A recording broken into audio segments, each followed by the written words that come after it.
हाँ जी, तो data structure की इस सीरीज़ में हम लोग अब क्यू डेटा स्ट्रक्चर को पढ़ने वाले हैं। और क्यू डेटा स्ट्रक्चर एक बहुत ही इंपॉर्टेंट डेटा स्ट्रक्चर है जो कि हमारे टास्क शेड्यूलिंग में यूज़ होता है, सीपीयू शेड्यूलिंग में यूज़ होता है, मैसेज क्यूज़ में यूज़ होता है। Message queues in the example Kafka, Rabbit M Q, right. And printing scheduling में यूज़ होता है। तो बहुत सारी जगह ये क्यू हम लोग डेटा स्ट्रक्चर को यूज़ करते हैं।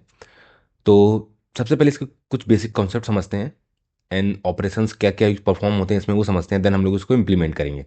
ओके। तो यार सबसे पहले हम लोग ये समझते हैं कि जो क्यू है वो हमारा first in first out data structure format को फॉलो करता है। इसका मतलब होता है कि फर्स्ट इन मतलब पहले आइटम आप उसमें पुश करोगे आपके स्टोरेज में, देन वही आइटम सबसे पहले आउट होगा आपके उस स्टोरेज से, फर्स्ट आउट। ठीक है। ओके।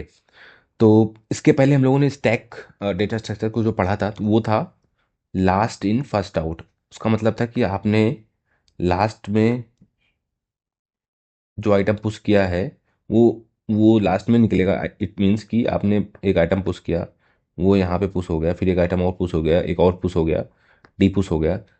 तो जो सबसे पहले पुश हुआ था वो सबसे लास्ट में निकलेगा। जो सबसे लास्ट में पुश हुआ था वो सबसे पहले निकलेगा, अगर आपको कभी भी आइटम निकालने की नीड है तो। और जो फीफो है, first in first out, it means कि आपके पास कोई एक ऐसा स्टोरेज है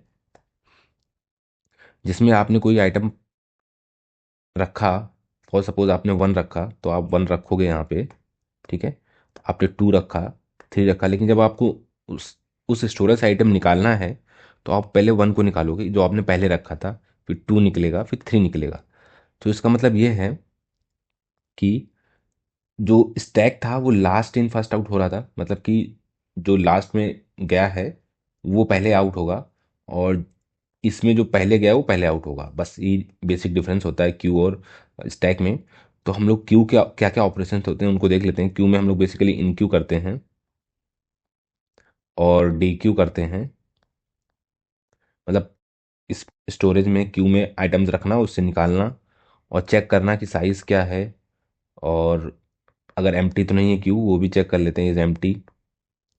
ठीक है। पीक पे कौन सा है, इट मीन्स कि फ्रंट पे कौन सा आइटम है और रेयर पे कौन सा आइटम है, कि आगे कौन है यहाँ पे, पीछे कौन है। ठीक है।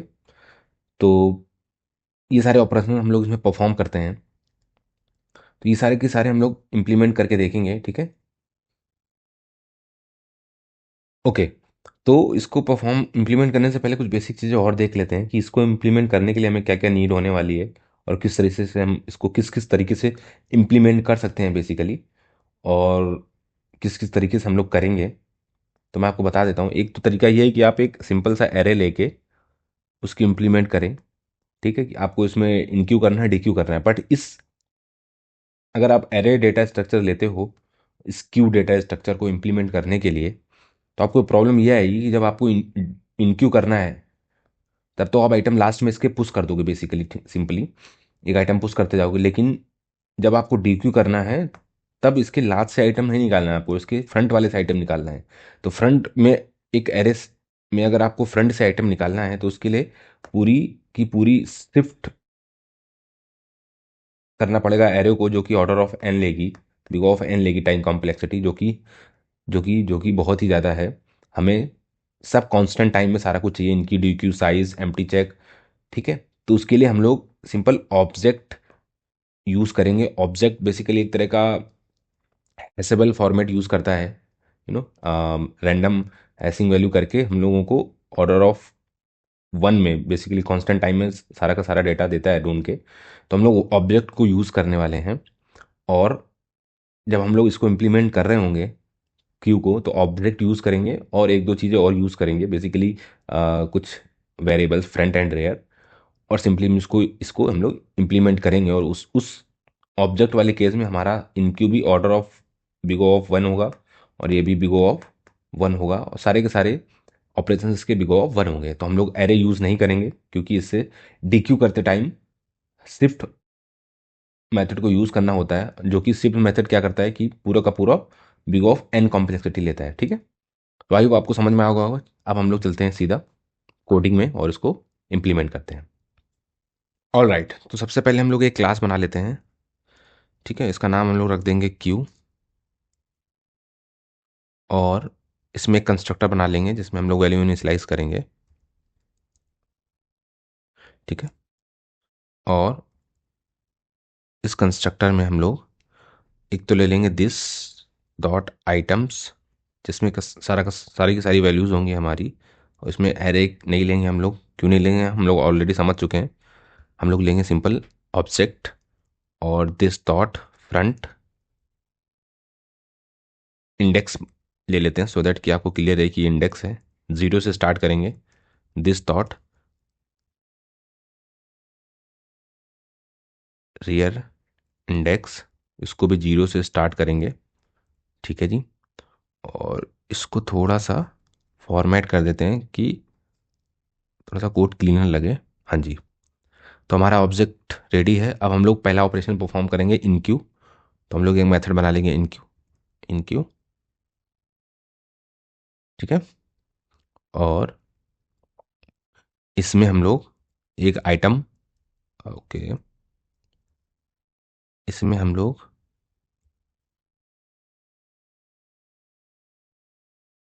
एज अ आर्गुमेंट एक आइटम लेंगे जो कि हमें इंसर्ट कराना है ना। देन उसको हम लोग क्या करेंगे, अब हमें इंसर्ट कराना है तो हमें क्यू का फॉर्मेट पता है कि लीफ हो, लास्ट इन फर्स्ट आउट, तो लास्ट में जाएगा और फर्स्ट से निकलेगा, है ना। तो इसके रियर में हम लोग उसको इंसर्ट इंसर्ट कराएंगे और रियर की वैल्यू एक बढ़ा देंगे। ठीक है, तो हम लोग इंसर्ट कराएंगे दिस डॉट आइटम्स, और उसके लास्ट में अगर रियर में हमें इंसर्ट कराना है तो उसका रियर इंडेक्स हमें यूज़ करना पड़ेगा, और सिंपल उसमें वैल्यू इंसर्ट करा देंगे इस तरह से।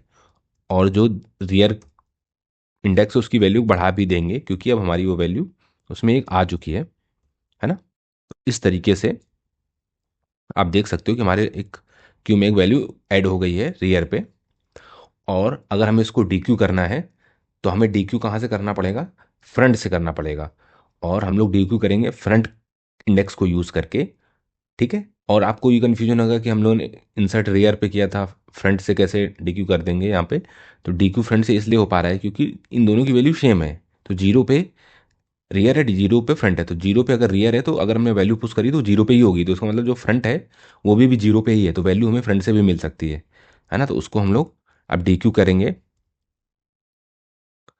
ओके, डी क्यू,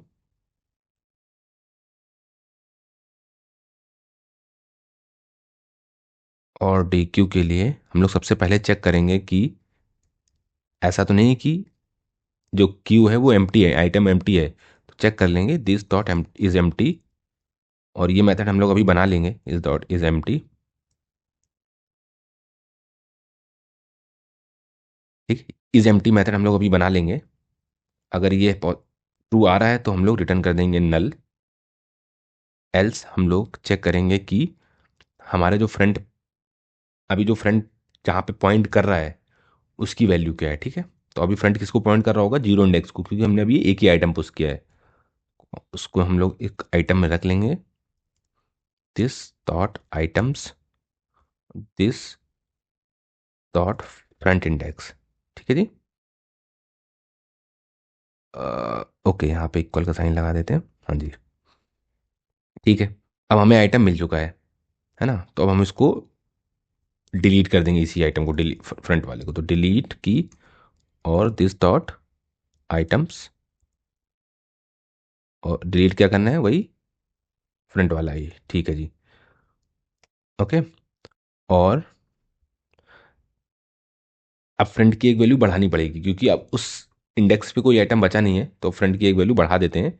फ्रंट की वैल्यू हमारी वन पे चली जाएगी, क्योंकि हमारी रियर की वैल्यू अब वन पे हो चुकी है ना, एक बढ़ चुकी है, तो फ्रंट की वैल्यू भी वन पे चली जाएगी। और हम लोग रिटर्न कर देंगे ये आइटम जो हम लोगों ने डिलीट किया है।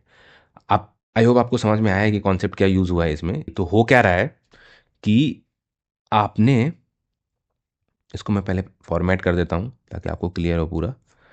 आपने किया क्या, आपने इनक्यू जब किया तो आपने रियर की एक वैल्यू बढ़ा दी, शुरू में क्या थी, जीरो एंड जीरो।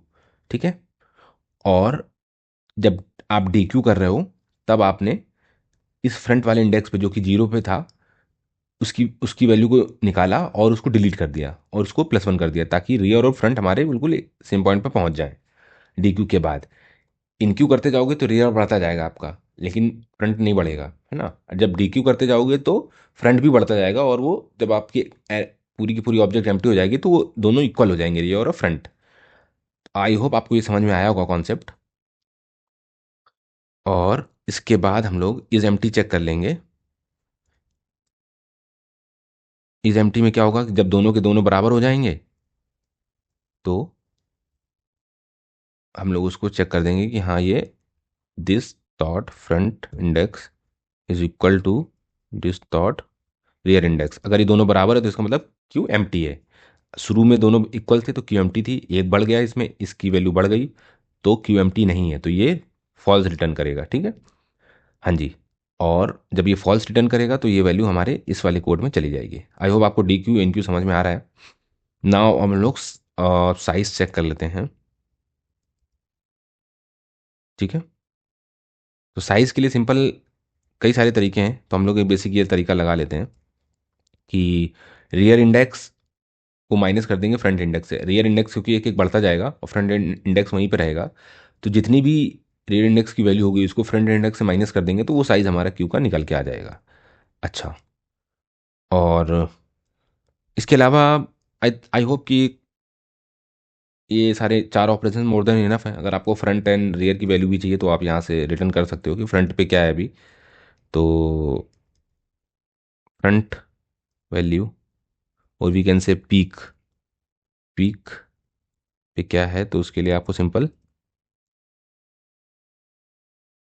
रिटर्न कर देना है this dot items front index. Front index की वैल्यू उसको रिटर्न कर दो, वही हमारी फ्रंट पे वैल्यू है। पहले तो एम्प्टी चेक कर लेंगे कि एम्प्टी है कि नहीं, क्यों अगर एम्प्टी है तो नल रिटर्न कर दो, अदरवाइज ये रिटर्न कर दो। ठीक है जी, तो ये समझ में आ गया। अभी इसको कर लेते हैं फॉर्मेट। अब इसको करते हैं एक बार ड्राई रन। तो सबसे पहले हमें कुछ वैल्यूज़ ऐड करनी पड़ेगी, इनक्यू करनी पड़ेंगी, देन हम लोग उसको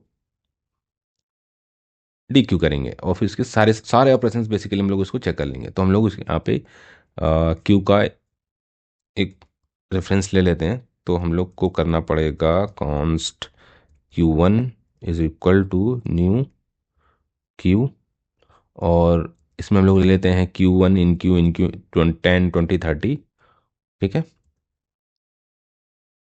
और ये वाली वैल्यू हटा देते हैं यहाँ से हम लोग। तो हम लोग 3 NQ किए हैं डेटा को, और उसके बाद कंसोल लॉग Q1 DQ किया है। तो हमें आउटपुट में 10 आना चाहिए, क्योंकि सबसे पहले बार जो इंटर हुआ था वही सबसे पहले निकलेगा, तो वही 10 आना चाहिए। Q1 डॉट पीक चेक करेंगे तो पीक में 20 होना चाहिए। और Q1 उसके बाद हम लोग साइज चेक करेंगे तो 2 साइज आना चाहिए। और इज एम्प्टी चेक करेंगे तो फॉल्स आना चाहिए, ठीक है। तो अब हम लोग कर लेते हैं इसको रन। इसको रन करने के लिए मैं इसको करता हूँ क्लियर, और इसको करता हूँ नोड क्यू डॉट JS, करता हूँ सेव। आप देख सकते हो जैसे हम लोगों ने एंटिसिपेट किया था 10 22 फॉल्स, तो सारी की सारी वैल्यूज़ आ रही हैं। अगर हम सारा का सारा पूरा यहाँ पे DQ कर दें तो भी चेक कर लेते हैं कि क्या वैल्यूज़ आएंगी। 10 22 20 30, एंड यहाँ पे ये ट्रू आ गया कि जो कि क्यू है वो एम्प्टी हो चुकी है, ठीक है। ओके, एक बार और यहाँ पे DQ करते हैं। तो अभी आप देख सकते हो यहाँ पे नल आ रहा है, क्योंकि यहाँ पे आइटम बचे नहीं हुई हैं क्यू में, तो वो नल आ रहा है, ट्रू आ रहा है, एम्प्टी ट्रू आ रहा है, देख सकते हो ये वाली चीज़, ठीक है। तो आई होप ये आपको क्यू इम्प्लीमेंटेशन समझ में आया है ना। नाउ हम इसका टाइम कॉम्प्लेक्सिटी चेक कर देते हैं। तो हमारा जो इनक्यू था, ओके एक सेकेंड, जो एनक्यू था उसने ऑर्डर ऑफ 1 लिया। क्यों? क्योंकि उसमें सिंपल हम लोग ऑब्जेक्ट में एक वैल्यू पुट कर रहे थे, ठीक है। जो डी क्यू था उसने भी ऑर्डर ऑफ 1 लिया, बिग ऑफ ऑर्डर ऑफ 1 लिया। क्यों? क्योंकि ऑब्जेक्ट में हम की बेसिस पे जब भी वैल्यू सर्च करते हैं तो वो कांस्टेंट टाइम में ही हमें गेट करके दे देती है, क्योंकि इंटरनली हैशिंग को यूज़ कर रही होती है, ठीक है, रैंडम हैशिंग को। अच्छा जी, जो साइज था उसमें तो आपको पता ही है कांस्टेंट टाइम लिया उसने। उसमें तो रिटर्न ही किया हम लोगों ने जस्ट चेक करके, और जो पीक था उसने भी कांस्टेंट टाइम लिया है, और टाइम कॉम्प्लेक्सिटी लिख देता हूँ यहाँ पे मैं, और जो एस एम टी है उसने भी कांस्टेंट टाइम लिया है। मैथड तो जितने भी सारे ऑपरेशन थे उन्होंने कांस्टेंट टाइम ही लिए हैं। ठीक है। और यूजेस भी एक बार मैं आपको बता देता हूँ कि मैसेज क्यू में, और सीपीयू शेड्यूलिंग में, सीपीयू जो भी टास्क शेड्यूल करता है उनकी शेड्यूलिंग में, मैसेज क्यू में, रैबिट एम क्यू आपने सुना होगा अगर इंडस्ट्रीज में, और काफका वगैरह यूज़ होता है तो उसमें भी क्यूज डेटा स्ट्रक्चर को ही मेनली फॉलो करते हैं। तो ये सारे इसके यूजेस हैं। तो आई होप आपको ये वीडियो समझ में आया होगा, और आपको कोई डाउट है तो प्लीज़ कमेंट सेक्शन में पूछ सकते हो आप। Please subscribe and like the video. Thank you.